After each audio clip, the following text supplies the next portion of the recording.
దీపాదాస్ మున్షి గారు వారితో పాటు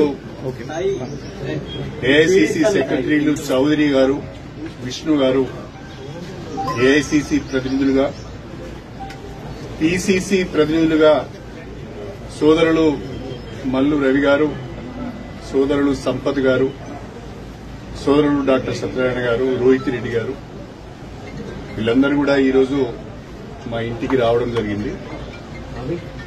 వారందరూ కూడా అటు ఏఐసి నుంచి ఏఐసిసి నుంచి ఇటు పిసిసి నుంచి మీరు పార్టీలోకి రావాలి, తెలంగాణలో కాంగ్రెస్ పార్టీని బలోపేతం చేయడానికి మాతో కలిసి పనిచేయాలని చెప్పి ఒక ఆహ్వానం నాకు ఇచ్చారు.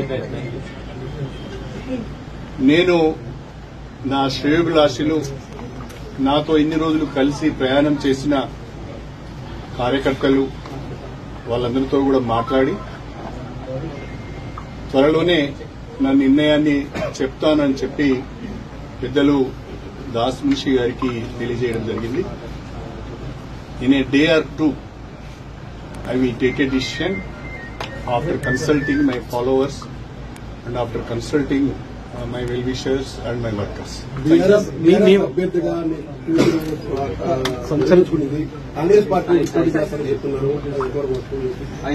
ఇక కాంగ్రెస్ పార్టీలోనే చేరలేదు.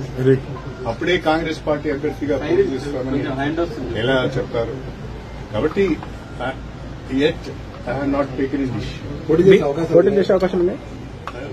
I have to take a decision first. Then I will think. మీరు మీ క్యాడర్ కి ఏం చెప్తారు సార్? అంటే ఈ నా క్యాడర్ కి నేను మాట్లాడే విషయాలన్నీ మీకు చెప్పను. సార్, బీఆర్ఎస్ అన్ని అవకాశాలు ఇచ్చినా ఒక్కొక్కరు చేజారిపోతున్నారు. కేకే విషయంలో గానీ, మీ విషయంలో గానీ, అంటే ఏం జరుగుతుంది పార్టీలో? For various reasons party is losing ground. For various reasons people are moving away from BRS.